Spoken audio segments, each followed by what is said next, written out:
प्रिय भाइयों एवं बहनों, सबों को जय यीशु, खुश पर्व। आज के सुसमाचार का पाठ हमें एक अद्भुत घटना का जिक्र करता है, जिसमें तीन ज्योतिषी प्रभु के जन्म का संकेत प्राप्त करते हैं और उनसे मिलने के लिए यात्रा करते हैं। यह घटना न केवल प्रभु के जन्म की महानता को उजागर करती है, बल्कि हमारे जीवन के मार्गदर्शन के लिए भी महत्वपूर्ण शिक्षाएं देती है। सुसमाचार में हम पढ़ते हैं कि ज्योतिषियों ने आकाश में एक तारा को देखा, जो एक विशेष घटना का संकेत था, प्रभु का जन्म। इस तारे ने उन्हें यरूशलेम की ओर मार्गदर्शन किया और वहां पहुंचकर उन्होंने राजा हेरोद से पूछा, यहूदियों के नवजात राजा कहां हैं?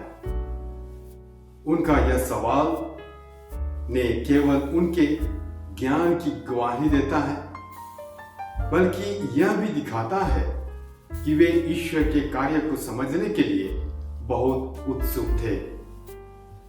ज्योतिषियों का यह कदम हमें सिखाता है कि जब हम ईश्वर की आवाज सुनते हैं या उनकी उपस्थिति महसूस करते हैं, तो हमें उनके साथ अपने संबंध को स्थापित करने के लिए हर संभव प्रयास करना चाहिए। ज्योतिषियों की यात्रा केवल भौतिक यात्रा नहीं थी, बल्कि यह एक आध्यात्मिक यात्रा थी। वे एक दिशा में चल रहे थे जिसे उन्होंने ईश्वर के संकेतों के माध्यम से पहचाना। हम सभी को यह समझने की आवश्यकता है कि प्रभु की खोज कभी भी आसान नहीं होती, लेकिन यह यात्रा हमारे जीवन की सबसे बड़ी यात्रा है। हमें भी अपने दिलों को खोलकर बिना किसी संकोच के ईश्वर की ओर बढ़ने के लिए तैयार रहना चाहिए। जब हेरोद ने ज्योतिषियों से कहा कि जाइए, बालक का ठीक ठाक पता लगाइए और उसे पाने पर मुझे खबर कीजिए, जिसे मैं भी जाकर उसे दंडवत करूं। ज्योतिषियों ने राजा हेरोद की चाल को पहचान लिया और प्रभु के निर्देशानुसार वे एक अन्य रास्ते से लौटे। यह हमें सिखाता है कि जब भी हम प्रभु के मार्ग पर चलते हैं तो हमें सांसारिक दबावों से नहीं डरना चाहिए। प्रभु हमें हमेशा सही दिशा दिखाएगा। हमें भी ज्योतिषियों की तरह अपनी आध्यात्मिक यात्रा में प्रभु की तलाश करनी चाहिए। हमें अपने जीवन की यात्रा में कभी भी डर या संकोच नहीं करना चाहिए, क्योंकि प्रभु हमेशा हमारे साथ रहते हैं। हमें अपनी श्रद्धा और आस्था को दृढ़ बनाए रखना चाहिए और प्रभु के मार्ग में चलने के लिए तैयार रहना चाहिए। जब ज्योतिषी प्रभु यीशु के पास पहुंचे तो उन्होंने उन्हें सोने, लोबान और गंधरस के उपहार दिए। इन उपहारों का गहरा अर्थ है। सोना यह एक राजा के उपहार के रूप में दिया गया था, जो यह बताता है कि यीशु हमारे राजा हैं, जो हमारे जीवन का मार्गदर्शन करते हैं। लोबान यह ईश्वर के सम्मान और पूजा का प्रतीक है, जो यीशु के दिव्य स्वरूप को दर्शाता है। और गंधरस यह एक धार्मिक उपहार है, जो यीशु के बलिदान और मृत्यु को संदर्भित करता है।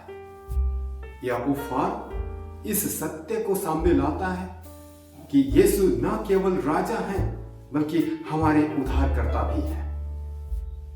भाई और बहनों, हमारे जीवन में भी यह तीन उपहार महत्व है।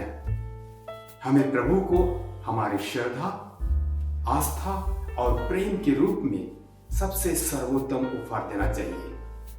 यह उपहार हमारे जीवन के कार्यों, विचारों और कर्मों के माध्यम से प्रदर्शित होने चाहिए। यहाँ एक महत्वपूर्ण बात यह भी है कि ज्योतिषियों ने ईश्वर की चेतावनी पर ध्यान दिया और वे हेरोद के पास वापस नहीं गए। वे ईश्वर के मार्गदर्शन को स्वीकार करते हुए एक नए रास्ते से अपने घर लौटे। यह हमें यह सिखाता है कि जब हम प्रभु की आवाज सुनते हैं तो उनकी दिशा में चलते हैं, तो हमें साहस और विश्वास के साथ निर्णय लेना चाहिए और कभी भी संसारिक दबावों के सामने नहीं झुकना चाहिए। प्रिय भाई बहनों, यह घटना हमें अपने जीवन में कई महत्वपूर्ण संदेश देती है, जैसे ईश्वर की ओर यात्रा। ज्योतिषियों ने अपना सब कुछ समर्पित किया ताकि वे प्रभु तक पहुंच सके। हमें भी अपने जीवन यात्रा में प्रभु की ओर बढ़ने के लिए तैयार रहना चाहिए, क्योंकि वह यात्रा कितनी भी कठिन क्यों ना हो। दूसरा जो है सच्ची श्रद्धा और समर्पण। प्रभु यीशु के पास पहुंचकर ज्योतिषियों ने उन्हें सर्वोत्तम उपहार दिए। क्या हम भी अपनी श्रद्धा और प्रेम को प्रभु के सामने सच्चे समर्पण के रूप में प्रस्तुत करते हैं? और तीसरा है प्रभु की आवाज को पहचानना। ज्योतिषियों ने हेरोद के झूठे रास्ते को न अपनाकर प्रभु की आवाज को पहचाना। क्या हम भी अपने जीवन में ईश्वर की आवाज को पहचानने और उनके अनुसार चलने के लिए तैयार हैं?